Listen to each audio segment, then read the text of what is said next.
Cualquier material utilizado en nuestro video como contenido de música, imágenes, clips de videos tienen derechos de propiedad, por lo tanto el material utilizado en nuestro canal no tiene fines comerciales. Dicho contenido original le pertenece a sus creadores a quienes los conocemos como tal. Por lo tanto el material utilizado en el video está protegido con derechos de autor y son propiedad intelectual del autor. Por lo tanto la finalidad de este video consiste en mostrar material para dar a conocer a la comunidad que ve este video. Usted está entrando a Archivos Motorsport y Aviones, un canal dedicado a todo lo que se mueva. Bienvenidos y disfruta de nuestro canal. Caía en combate un 21 de abril de 1918, cuando aviones del circo volador de Richthofen atacaban a un grupo de aviones británicos sobre el Vaux-sur-Somme en Francia. Mientras Manfred von Richthofen volaba a baja altitud persiguiendo un avión enemigo, sería atacado por detrás por ametralladoras automáticas australianas en tierra y por el piloto canadiense Arthur Roy Brown. Según las fuentes oficiales, fue Brown que consiguió asesinar al piloto alemán, aunque nuestras investigaciones, según la historia, apuntarían a que fue un soldado de infantería australiano conocido como William John Snowy Evans, el que dispararía desde tierra la bala calibre 7,7 milímetros que le atravesó el torso y le mató. Fue enterrado con todos los honores militares por los mismos británicos, quienes le rindieron tributo a pesar de haber sido su enemigo, a manera de respeto por sus triunfos de combate. Un as enemigo nacía como leyenda. En su lápida, que se encuentra en el mismo lugar donde cayó, se puede leer el siguiente epitafio: aquí yace un valiente, un noble adversario y un verdadero hombre de honor. Que descanse en paz, Barón Rojo. Y bueno amigos, muy buenos días, muy buenas tardes o muy buenas noches, donde quieran que se encuentren. Yo soy Black Hawk para el canal de Archivos Motorsports y Aviones by Black Hawk. Bueno, en esta ocasión, en este siguiente episodio, ya habíamos tenido un episodio dedicado al automovilismo. En este reportaje dedicaremos uno hacia la aviación, en especial hacia la historia de uno de los más grandes pilotos de combate de la Primera Guerra Mundial y quizás uno de los ases más famosos de todos los tiempos, el famoso Barón Rojo, mejor conocido como Manfred von Richthofen. Bueno, básicamente, como siempre debemos de hacer aquí de ahora en adelante, estas mini biografías siempre van a apuntar hacia el suceso que conlleva esa historia pertinente a los logros, o en este caso a su forma en que fue derrotado después de tremenda carrera como piloto, como personaje que fue, ¿no? En este caso hablamos de el Barón Rojo. De acuerdo a la historia, Manfred Albrecht von Richthofen, nacido en el pueblito de Breslavia un 2 de mayo de 1892 en lo que antes se le conocía como el Imperio Prusiano, y fallecería en el Vaux-sur-Somme, o sea, en la famosa región donde ocurriría gran parte de las batallas de la Primera Guerra Mundial, el famoso el Somme, un tal 21 de abril de 1918. Un piloto conocido como el Barón Rojo era un piloto de cazas alemán durante la Primera Guerra Mundial. Es considerado el as de ases de la Primera Guerra porque consiguió derribar 80 aeroplanos enemigos. Soldado de caballería al inicio de la contienda, en 1915, Manfred von Richthofen fue destinado al servicio aéreo y se convirtió en uno de los primeros miembros del escuadrón de cazas Jagdstaffel número 2 en el año de 1916. Pronto se distinguió como piloto de cazas y en 1917 pasaría a liderar la Hasta número 11 y después el ala de cazas Jagdschwader número 1, mejor conocido como el circo volador por sus combatientes opositores, es decir, el enemigo, por los vivos colores de sus aeroplanos, especialmente el color rojo, que era el que investía los últimos años, o porque la unidad debía moverse de manera continua de escenario entre lucha y montaba campamentos de tiendas en aeródromos improvisados. Ya en 1918 ya era conocido un héroe por los propios alemanes y respetados también por sus propios enemigos. Su unidad derribaría exactamente a 88 aviones británicos de un total de 151 victorias obtenidas por los propios alemanes en combate aéreo. Por ello, recibiría la legendaria medalla por le Mérite. Sus aviones, tal como el famoso caza biplano el Albatros D2 y luego el famoso avión de combate que le caracterizaría hasta su muerte, el Fokker DR-1 o el DR-1, le permitirían una amplia capacidad de maniobras y piruetas. Sin embargo, la mayoría de sus víctimas en combates aéreos las conseguiría en un avión tipo Albatros, que quizás sería su avión más usual, aunque al menos eso sería ya en los últimos aviones ya pintados de color rojo. Richthofen fue derribado y muerto en una mañana del 21 de abril de 1918, como les comentábamos al comienzo, en Val-sur-Somme, en el norte de Francia. Se le ha dedicado al menos un gran debate sobre sus diversos aspectos de su carrera, especialmente sobre las circunstancias exactas en la forma en que llegaba a morir. Es uno de los pilotos de guerra más famosos de todos los tiempos y un tema de numerosos libros, películas y otros medios, incluso en los medios de la cultura popular. Vamos a contar rápidamente algo de su infancia y juventud. Manfred von Richthofen nacería un 2 de mayo de 1892 en la capital de Silesia, Breslavia. Hoy pertenece exactamente a la Polonia actual, aunque en ese tiempo pues se supone que era parte del Imperio Prusiano. De niño se había trasladado con su familia a Srebrenica en la hoy Suítica, Polonia, y él era el mayor de 3 hermanos. Era miembro de la familia aristocrática terrateniente de Richthofen.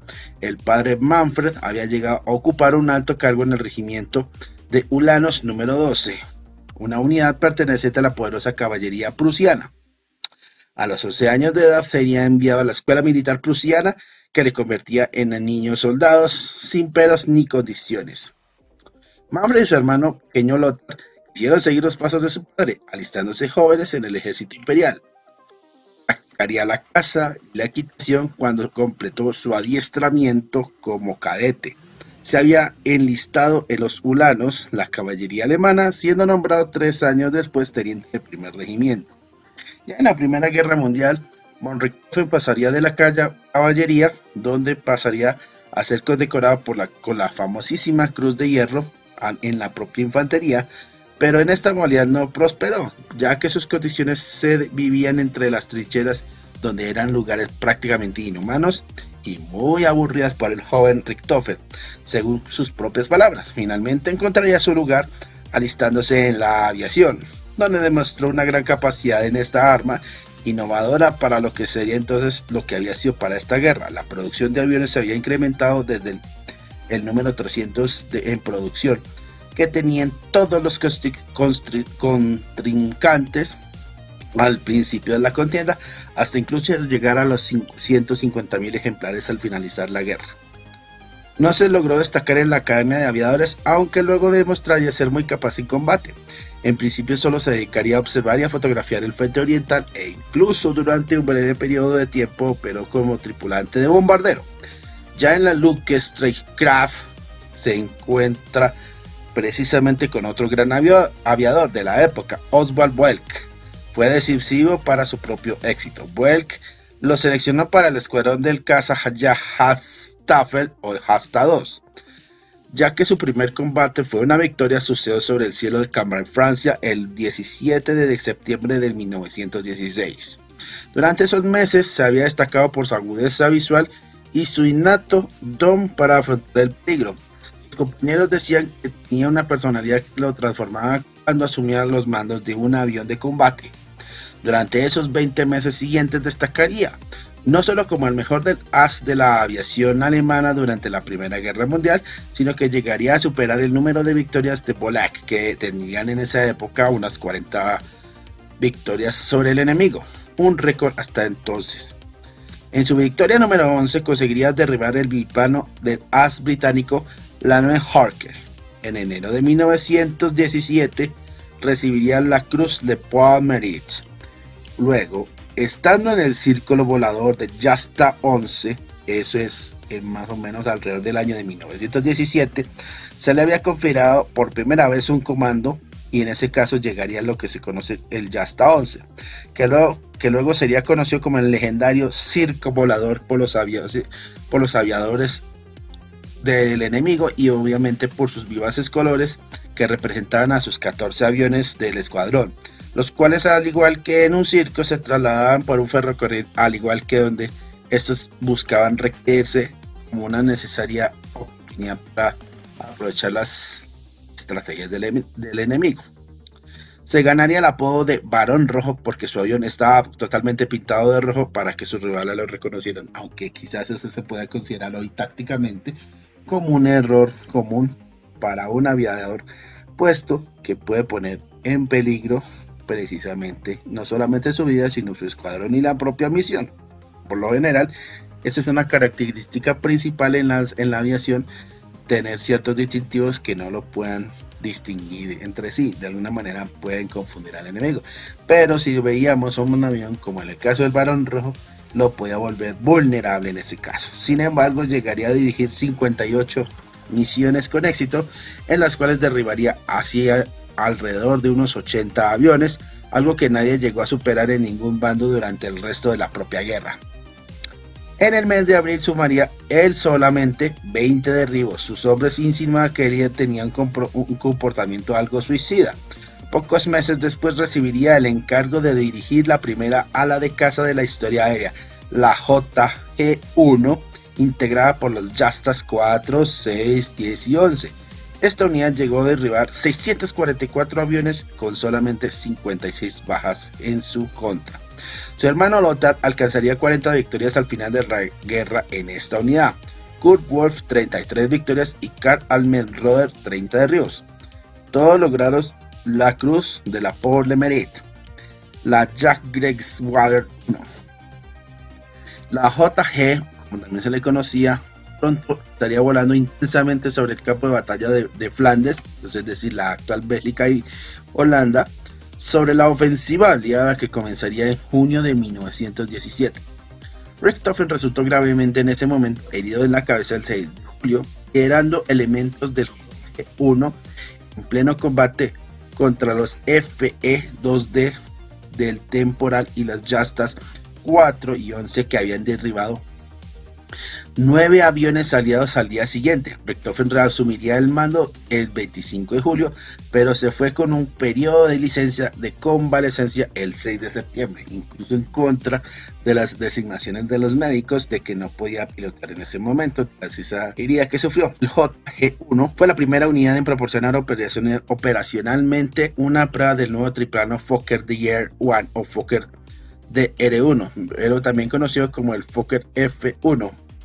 Un triplano que le premió con los primeros ejemplos de derribos y que esos llegarían justamente el 21 de agosto de 1917. Werner Rhodes de la Jasta 10 sería el máximo exponente del triplano, logrando al menos 10 victorias en tan solo 21 días antes de su muerte en combate.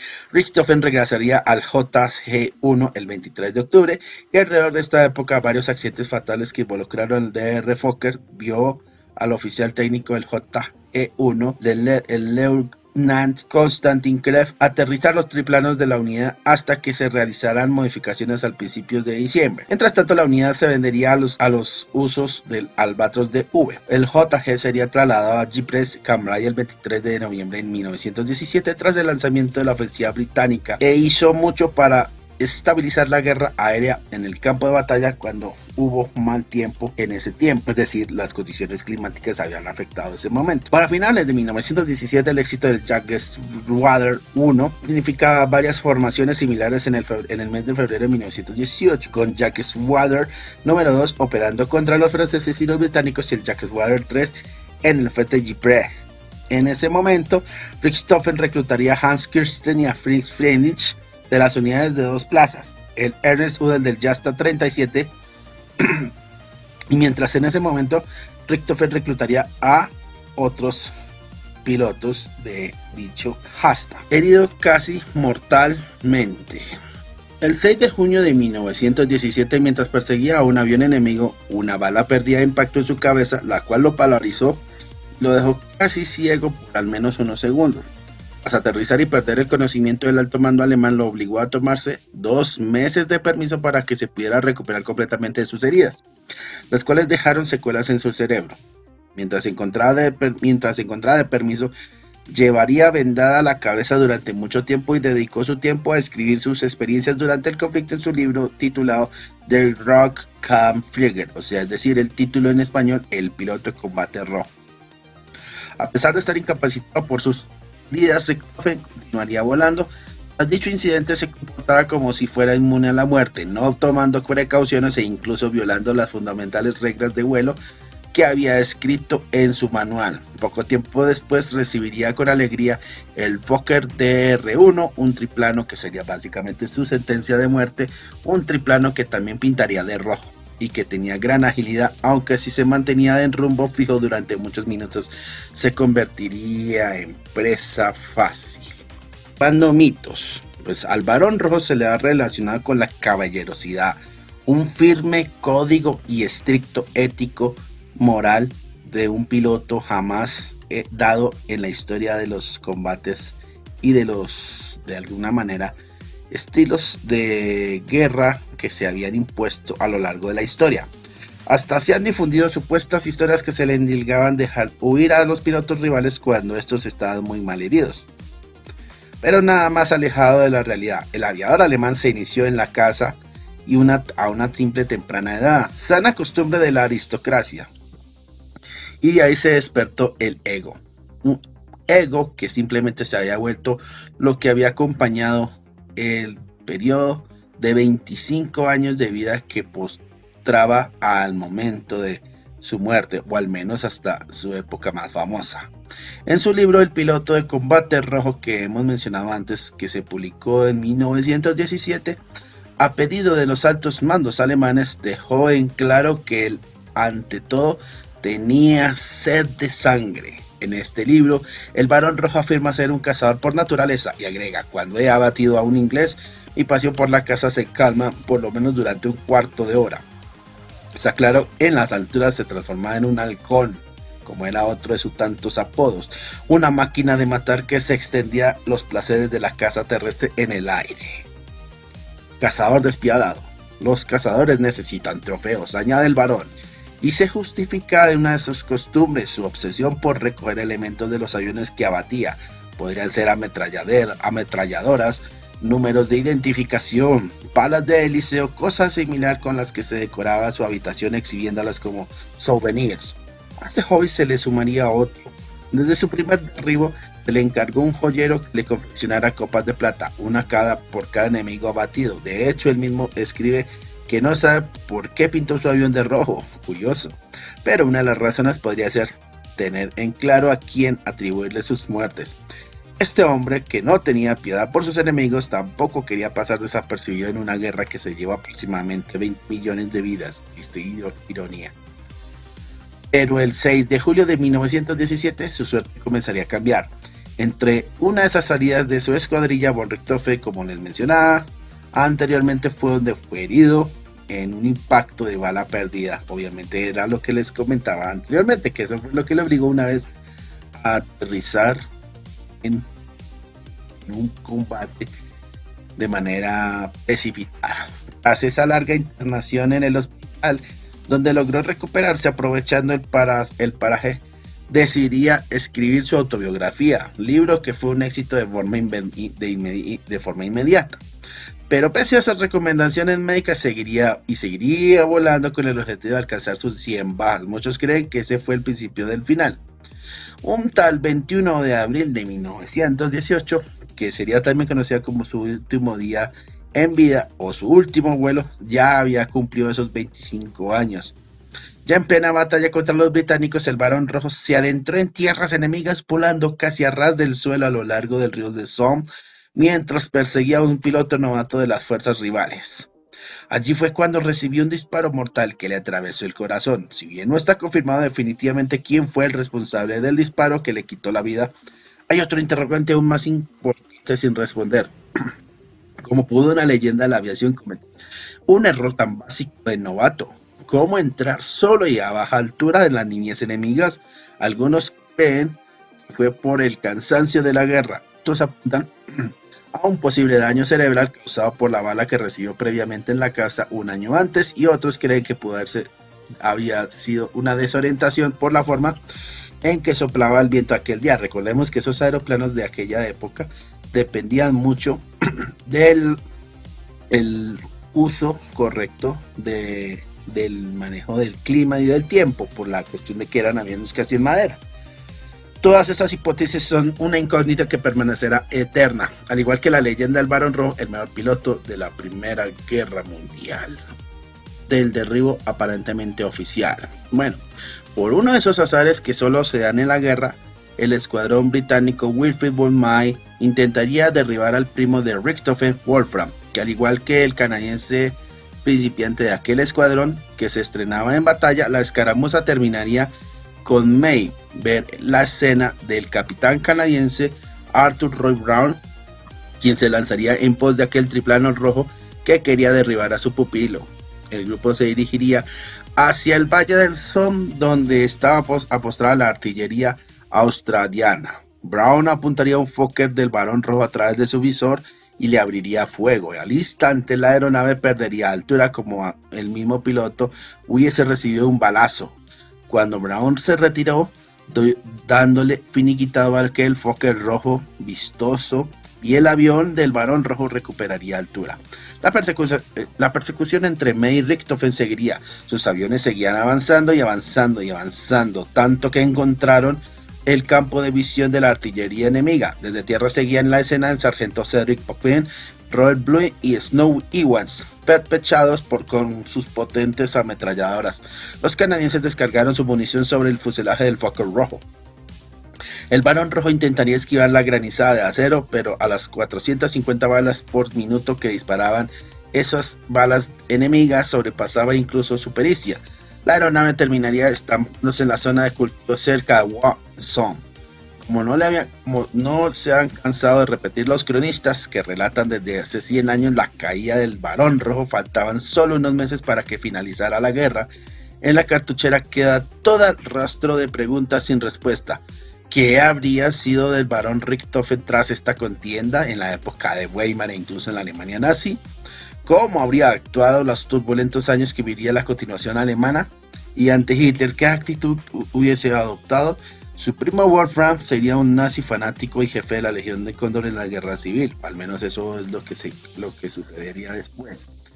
El Barón, el mejor de los haces del aire. Como aquella mañana del 21 de abril de 1918, encontrarían al Barón caído teniendo el torso atravesado por una bala. ¿Qué lo habría matado? ¿Brown? ¿Habría herido a sus disparos realmente Richthofen? ¿O fue la pérdida de la altura del Fokker rojo una treta del alemán para librarse de su perseguidor? ¿Fue Bui quien lo mató? ¿Acaso Evans, el sargento Popkin quizás? O tal vez el balazo que habría recibido el verano de 1917, que aunque no le robó la vida, sí le arrebató el juicio templado que le había permitido sobrevivir a decenas de refriegas aéreas. Quizás nunca lo sabremos. Antes de que esa bala anónima, fuera cual fuera su origen y autoría, acabara con su vida, Alemania había tenido tiempo de convertir a Richthofen en una especie de superestrella de los cielos bélicos, casi un dios. Hoy es difícil distinguir su carácter real ante la bruma de las décadas transcurridas desde entonces y eficiente maquinaria propagandística germana que se utiliza en homenaje a él. Eso es algo que cuenta en las historias de la época entre guerras por la propia naciente nacionalsocialista historia de la Alemania del Tercer Reich. Del Barón cuenta que es un combatiente noble que llegó a perdonar la vida de 2 aviadores británicos a los que se le había escasquillado la metralleta, que pagó en su bolsillo el sepelio de enemigos para enterrarlos con honores. También hay testimonios, algunos salió de su propia pluma, que lo pintan como un nihilista cruel y un fanfarrón sediento de guerra. Se sabe, por ejemplo, que no le temblaba el pulso al derribar aviones que estaban en condiciones muy inferiores a las suyas, que le gustaba llevarse a casa un trofeo de cada caza que abatía, o que para él, como su insana arrogancia, encargaba un joyero, como les mencionaba, para crear una especie de insignia por cada derribo. Al final, la leyenda perdura y así vemos como un varón se vuelve una leyenda. Igualmente, en la cultura popular hemos conocido algunos elementos muy característicos, desde una canción de una banda argentina, la inspiración para crear en el anime japonés, desde la saga Gundam, crear personajes como el personaje Charles Aznavour, e incluso un mecha de una serie de animación llamado El Barón Rojo. También hacía el nombre de una banda de rock en español, etcétera, etcétera. incluso inspirado en videojuegos para PC y en otras historias de campañas de la literatura y de otras películas. En fin, esto es básicamente nuestra historia que hemos venido a contar. Escribir la historia de la leyenda del Barón Rojo no ha sido muy fácil en la historia, en las circunstancias en que sucedieron las batallas. Bueno, gente, no me queda más que restar. Yo soy Black Hawk. Todos me pueden estar siguiendo en las siguientes redes sociales. Bueno, en Telegram y Discord hay unos enlaces en la descripción del video donde ustedes pueden darle clic para que puedan entrar tanto al grupo como al canal y al mismo tiempo al mismo Discord.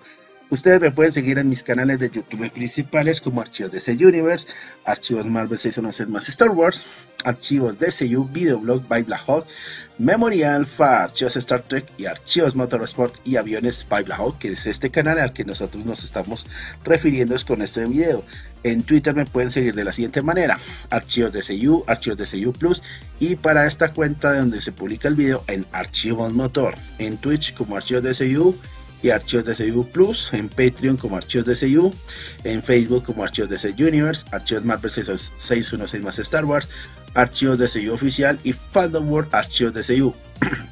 En TikTok me pueden seguir como Archivos DCU by Black Hawk, en Instagram como Archivos DCU y Archivos DCU Plus, Spotify en el programa que se le conoce como El Debate del Archivista. Y así nada más, con estas diferentes redes sociales me despido. Yo soy Black Hawk. Y como siempre les digo, sigan siendo felices, Black Hawk les dice, y no se les olvide darle like, darle a la campanita, suscribirse, que una suscripción me ayudaría bastante para seguir apoyando el contenido del canal. Sin más que decir, yo soy Black Hawk, sigan siendo felices, Black Hawk les dice, y nos vemos en otro video. Transmisión fuera, bye. Antes que nada, te invitamos a que te suscribas no solamente a mis canales y a mi gran familia de redes sociales, sino que ahora con otros colegas youtubers estamos inscritos a una app llamada YouTubers Geeks, una app en la cual podrás disfrutar no solamente mi contenido, sino el contenido de otros colegas youtubers. Simplemente descarga la imagen, copia el código de barras con el celular y asimismo, una vez descargado, podrás disfrutar una vez del contenido de cada canal participante. No olvides, se llama YouTubers Geeks y podrás conseguirlo gracias a ese código de barras. Te es difícil encontrar mis redes sociales, ya hay un enlace en el que tú puedes darle clic y encontrar rápidamente todas mis redes sociales y demás canales. Simplemente debes dar clic a un enlace que está en la descripción de los videos o del propio canal, cliqueando linkatr.w/byblackhawk. En él encontrarás todas nuestras redes sociales donde puedes encontrar nuestros enlaces a nuestros canales de YouTube y demás redes sociales. Recuérdalo, está en la descripción del video y del canal. Y bien, mis amigos, ya me pueden seguir en mis siguientes redes sociales. Por ejemplo, en Facebook me pueden encontrar como Archivos DC Universe, Archivos Marvel 616 más Star Wars, by Black Hawk, Archivos DCU y Fandom World Archivos DCU. En Twitter, Instagram y Patreon y Twitch me pueden encontrar como Archivos DCU, o también me pueden encontrar en las cuentas secundarias de las mismas redes sociales como Archivos DCU Plus. En mi cuenta de Twitter también me encuentran otra red social de mi quinto canal como Archivos Motor. Asimismo, mi podcast de Spotify conocido como El Debate del Archivista, donde empleamos debates de la cultura pop y del motor. También me pueden encontrar en mis canales de YouTube como Archivos DC Junior, dedicado al universo DC en general, sobre series, cómics, películas y reseñas de personajes. También en Archivos Marvel 616 más Star Wars, que va de la misma temática pero sobre el universo Marvel y Star Wars. También me encuentran en Archivos DCU by Black Hawk Videoblog, donde hacemos videos sobre la cultura pop, freaky, geek, así como en Memoria Alpha, Archivos Star Trek, donde hacemos toda la misma temática pero referente a viajes a las estrellas, así como mi nuevo canal de aquellas máquinas que se muevan y cualquier tipo de vehículo militar, deportiva, en Archivos Motorsport y Aviones by Black Hawk. Asimismo está disponible en los grupos de Telegram y Discord, que si quieren participar de nuestro contenido y ser notificados allí para que puedan seguir nuestro contenido. Y asimismo, pues los enlaces los van a encontrar en la descripción de este video y de todo el canal. No olviden suscribirse, darle compartir, darle like, y asimismo pueden disfrutar con gusto y apoyarnos de corazón para mejorar nuestro contenido. Recuerden darle a la campanita a las notificaciones de los canales y simplemente no más que decir, yo soy Black Hawk y sigan siendo felices. Black Hawk les dice, transmisión fuera.